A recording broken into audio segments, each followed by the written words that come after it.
Et une intervention militaire est-elle vraiment possible au Niger? Nous retrouvons Serge Daniel, notre correspondant au Sahel. Bonsoir Serge. Alors on est à moins de 2 heures de l'expiration de l'ultimatum de la CEDEAO. Quelles sont les dernières informations dont vous disposez?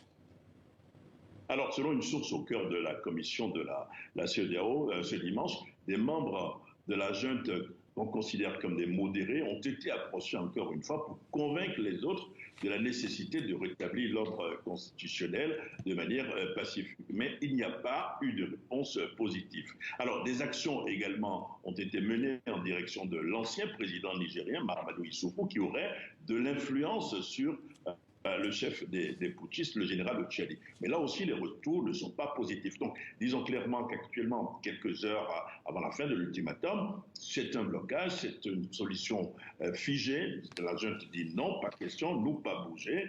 Et de l'autre côté, la communauté économique des États de l'Afrique de l'Ouest dit qu'il pourrait y avoir une éventuelle une éventuelle intervention militaire ciblée, mais on ne voit pas encore nettement se dessiner les traces de cette intervention, l'éventuelle intervention militaire, pour le moment. Serge, est-ce que la CEDEAO a des contraintes pour que son intervention soit légale? Alors, quand vous interrogez les juristes de la CEDEAO, ils sont clairs, c'est-à-dire à partir du moment où vous avez des traités qui ont été ratifiés, à partir du moment où les pays ont ratifié des traités, donc la loi, on prend la décision, la CEDEAO est juridiquement autorisée à intervenir pour établir l'ordre. On donne par exemple l'exemple de la Gambie en 2017. On n'a pas besoin, la CEDEAO n'a pas besoin d'un mandat onusien pour intervenir, c'est un débat de juristes. Et lorsqu'on pose la question de savoir, le Nigeria qui est la locomotive de cette force-là, mais puisqu'il y a un forum d'élus, de sénateurs du Nord qui se disent non, continuez la négociation, est-ce que ce n'est pas un blocage? Là encore, vous avez des juristes nigériens qui cette fois-ci disent le gouvernement nigérian peut passer outre l'avis du Sénat s'il y a une menace directe à la sécurité de notre pays. Alors, la CEDEAO a quand même donné 7 jours, une semaine, mais vous vous souvenez, l'Union africaine a parlé de 10 ou 15 jours. Serge Daniel, correspondant de TV5 Monde au Sahel. Merci à vous, Serge. Ousmane Diaye, je me tourne vers vous. Bonsoir, vous êtes le chef du service Afrique de TV5 Monde.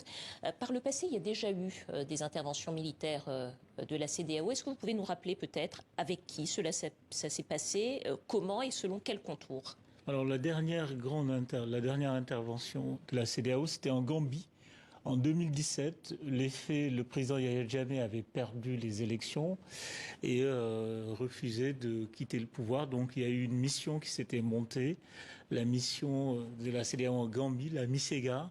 La MISEGA, c'était 4000 hommes, essentiellement les troupes du Sénégal, renforcées par le Nigeria et le Ghana. Alors il faut préciser quelque chose. L'intervention en Gambie en 2017 de la MISEMA, il n'y a pas eu de combat. Parce que quand les troupes sénégalaises... Alors, la Gambie est un pays enclavé dans le Sénégal. La configuration est plus simple. Au nord, au sud, à l'est, à l'ouest, c'est un pays qui est encerclé par le Sénégal. Donc les troupes sénégalaises ont traversé la frontière, ont commencé à marcher sur Banjul. Et donc ça a été dissuasif.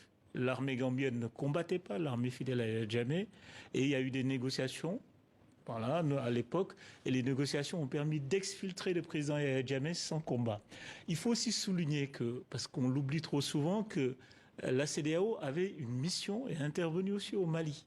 La MISEMA, la mission de la CEDEAO pour le Mali, qui était une mission d'appui de l'opération Barkhane, alors qu'au départ, l'intervention militaire pour libérer le nord du Mali devait être une intervention de la CEDEAO. Ousmane, concrètement, est-ce que ça veut dire que s'il y a intervention dans les jours à venir au Niger, est-ce que ce serait une intervention similaire à celles qui ont déjà eu lieu ou bien celle-ci serait totalement différente? Moi, je pense que c'est dans ce type d'opération, je ne pense pas qu'il puisse avoir de la similarité parce que les contours ne sont pas les mêmes, les terrains ne sont pas les mêmes, la géographie n'est pas la même. Déjà, je disais tout à l'heure que la Gambie était un pays enclavé dans le Sénégal, donc les conditions d'opération étaient plus simples. Parce que techniquement, c'est pas les mêmes armées. Alors que le Niger, la configuration est totalement différente. Les frontières sont plus nombreuses. Le pays est immense. Géographiquement, l'armée nigérienne est plus importante que l'armée gambienne. Est-ce que ça veut dire qu'une intervention militaire, si elle devait avoir lieu, est-ce que ça vous semble être une mesure efficace pour rétablir la légitimité constitutionnelle dans ce pays? En tout cas, c'est une mesure radicale. C'est-à-dire, c'est l'arme ultime que de la CEDEAO. C'est vraiment l'arme qu'on ne sort que quand il n'y a plus de possibilités. Maintenant, il y a plusieurs problèmes que ce type d'intervention pose et que nous enseigne un peu l'histoire contemporaine. Déjà, il faut quand même, pour intervenir, il y a la question des civils qui est très importante. Comment intervenir dans ces conditions-là sans victimes civiles? On sait que dès qu'il y a des victimes civiles, ça rend l'intervention impopulaire, quels que soient ses fondements, même si ici c'est pour évidemment rétablir un régime démocratique, renouer avec le processus démocratique. Certes, l'objectif politique est clair, tout le monde y souscrit, mais c'est compliqué à partir du moment où il y a des victimes civiles. Deuxième chose, qui est une question aussi qu'il faut se poser, l'armée nigérienne, il faut se rappeler qu'au début du putsch, elle était divisée. Est-ce qu'il y aura, en cas d'intervention, une armée loyaliste qui va rejoindre les troupes ou qui va résister? La question, c'est est-ce que toute l'armée nigérienne va résister? Donc, il y a un certain nombre de types de questions qui sont importantes. Et puis, il faut dire une chose aussi. Ce qui est inédit ici, par rapport à toutes les autres interventions de la CEDEAO, la junte, les militaires putschistes détiennent quand même le président Mohamed Bazoum.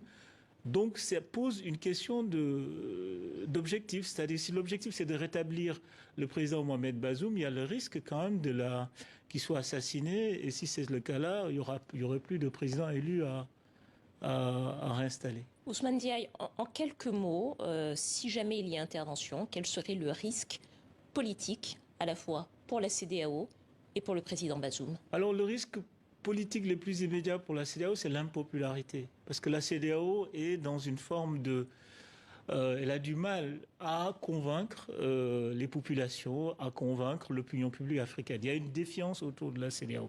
Donc, quel que soit, à mon avis, il y a un piège, quel que soit le déroulé de l'opération et son issue, il y aura une forme d'impopularité. Alors, le risque politique pour le président Bazoum, bon, il y a déjà le risque de l'élimination, voilà, qui est forcément en rupture de l'ordre constitutionnel si les putschistes mettent leurs exécutions mettent leurs menaces à exécution. Et puis l'autre risque, s'il est rétabli, on aura un pays divisé parce qu'un processus démocratique a été interrompu violemment.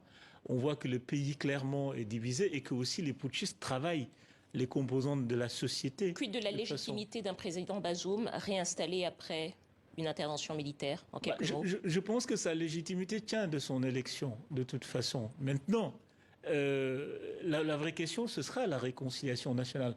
Comment aller chercher cette faction de l'armée divisée pour réconcilier? Comment gouverner dans ces conditions-là? C'est ça l'équation qui est la plus difficile. Avec plusieurs inconnus. Merci beaucoup, Ousmane Diaye, chef du service Afrique de TV5 Monde. Merci à vous.